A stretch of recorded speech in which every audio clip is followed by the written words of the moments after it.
Hello again, you guys! Welcome back to the channel. It is Comic Kid here, and I am super stoked today to be talking about the entire wave of McFarlane's Batman Beyond DC Multiverse series. Now, this whole wave was a Target exclusive series with like a handful here and there being available elsewhere. But if you wanted the Build-A-Figure, then every figure depicted here is what you needed in order to complete the Build-A-Figure, which was the Future's End Batman and Joker fusion from Brother Eye. And if you've read the story, it's actually kind of a unique way to torture Batman, but that's besides the point. Now, for the sake of this video, we are going to skip over Batman Beyond for the most part. If you guys have already seen my Batman Beyond video, then that'd be why we're skipping over him. So we'll mostly cover Shriek, Batwoman Beyond, and Blight in this video, and obviously we're gonna end things with the Build-A-Figure review. But that's about everything I have in regards to an intro for this video. As always, don't forget to check out my side project, True Criminals, and don't forget to say hi to my friends over at Next Issue Podcast as well. But without any further ado, we will go ahead and get started. Alrighty, you guys, now we are going to start with the Terry McGinnis one, but as I mentioned, it is going to be just kind of a quick, brief overview of the character because I've already done a video on this figure. Now, as I mentioned before, I absolutely love everything about this design for him. Everything from the paint to the sculpt and just literally everything about it I think is just absolutely stellar. I think McFarlane did a wonderful job of capturing like the slenderness to Terry McGinnis, and I think I mentioned the only thing that I had a gripe about was that the wings were not detachable. If they were detachable, I think this would actually be one of the best, if not like the best Batman Beyond figure out there, and I am just super stoked to have him as part of my collection. The articulation is great. I do think I noted that he could have been a little bit better with the accessories in this regard, but all in all, I am just in love with this figure. And so that's about it. If y'all want my more detailed thoughts, then be sure to check out my full review of this figure. Make sure the link is somewhere as well. But now we'll go ahead and move on to Shriek, which was the next one to come out in the series. Alrighty, you guys, now here is Shriek. Now, I don't know if there's ever been a Shriek figure before, but I really like how this one turned out. I mean, in terms of detail, he is just as well detailed as other figures from McFarlane so far, and just he looks fantastic. I love how the blue orbs just kind of have that glowing effect or that kind of transparent feel to them, and it just looks great. Now, in terms of articulation, he's got all the standard McFarlane joints with the exception of a ball wrist, and due to the design of Shriek, it does kind of make sense. There is technically a ball joint in there, but I mean, it's kind of limited just because of how big his hand gauntlets are. But aside from that, he's got all the same articulation. I just love how sleek he looks. He really looks like he just came straight out of the screen. And so yeah, it's nice to have some Batman Beyond specific villains for a change rather than just Terry McGinnis. And I could be wrong, but I don't think Mattel ever got around to doing Shriek either for DC Multiverse or the DC Universe line from forever ago. So I absolutely love having him in my collection and am super glad McFarlane got around to him. But that's all I have to say about Shriek, and so we will move on to Batwoman. Alrighty, you guys, now as far as the Batwoman figure goes, I do feel like she's the weakest of the four, at least my figure is. I've barely had her for a few days and the joint here has already kind of popped out.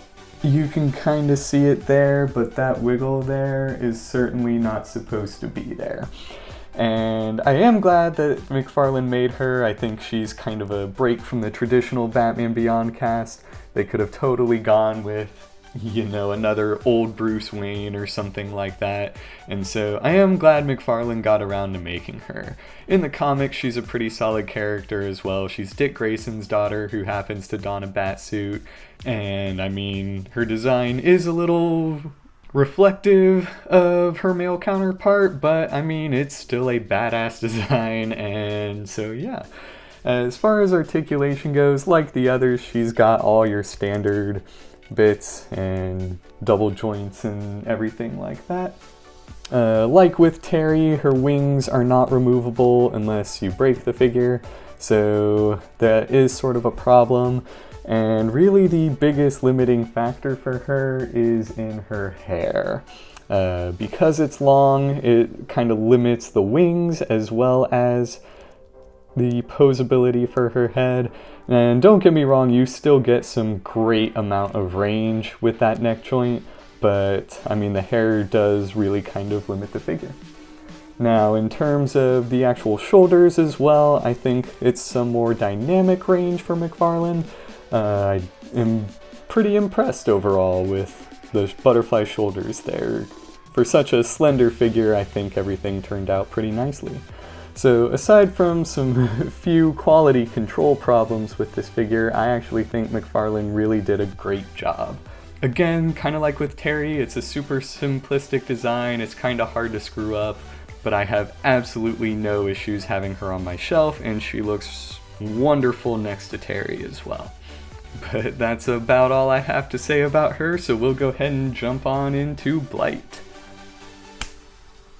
Now, surprisingly, Blight is probably my favorite figure in this series, and I've never really been like wowed by him as a villain. Like, I loved him in the animated series, obviously, but I was always more of a fan of Shriek, or Ink, or some other villains as well. And so when they announced Blight, I thought to myself that I absolutely would not mind having a figure for him, but I am genuinely impressed by how this figure turned out overall. Like, the sculpting and everything about him is sort of todified, but everything fits the character really well, and I just love the final product. As far as issues, I mean, this centerpiece here I have, or at least for mine, has always struggled to get perfectly straight. It seems no matter how I do it, it just kind of wants to sit naturally in an off-center position. But it's not a huge deal breaker, and especially when he's posed, it is not an issue. Now the other thing is I absolutely love how detailed the skull is in there, and even the head itself is still able to be somewhat articulated, at least. For such a pill shape as that, you'd think it wouldn't be that posable, but it's still got a little bit of wiggle to it.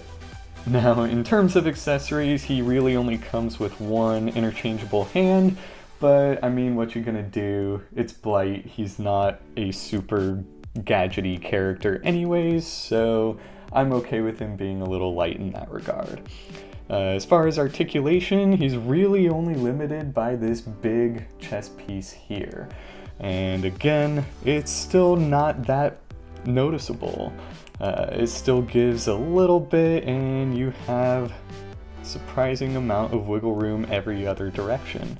So yeah, all in all, I think McFarlane did a fantastic job on Blight. Probably a better job than he even really needed to. And for a villain that not many people even know about, like, it's a wonderful, wonderful figure, todifications and all. But that is about it for Blight as well, so we will move on to our final figure of the bunch, which is none other than the Batman Joker Brother Eye fusion from Future's End.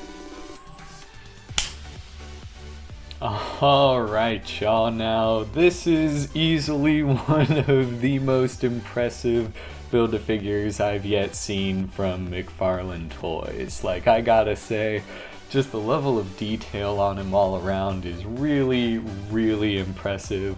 The size of him alone is just stunning. Like, here's Shriek for scale, and that's just insane. The wingspan on him too is just astounding.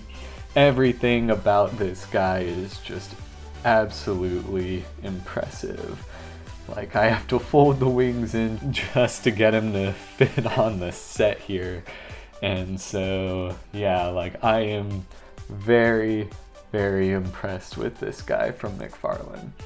And if the sculpt alone isn't impressive, then the articulation certainly is as well. He comes with all the same joints and whatnot as all the other figures, even the butterfly shoulders.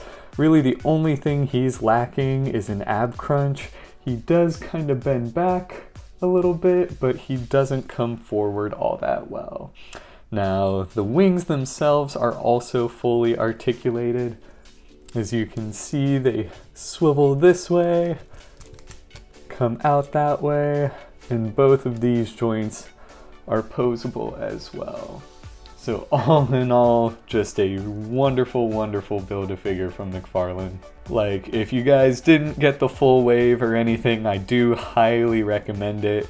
This is a stunning, stunning piece, and I doubt that there's gonna be much room for him on my DC villain shelf, but I mean, he is incredible. But that is about everything I have to say about this wave, and I'm very much looking forward to what McFarlane has in store for the rest of the year. There's still some figures from 2021 that I've yet to find in stores, and so I'm hoping to see some of those on store shelves soon, but who knows, we'll see. But all in all, I gotta give this wave a solid like 9 out of 10. Very few gripes with it. Great Build-A-Figure, unique choice, and aside from being a little difficult to find in certain parts, I think this is just really, really solid all around. But that's it for this video, you guys. Let me know what y'all think of this Build-A-Figure wave down in the comment section below. Don't forget to hit like and subscribe, and y'all have a very wonderful and happy new year. But thanks for watching, and I will see you all again real soon.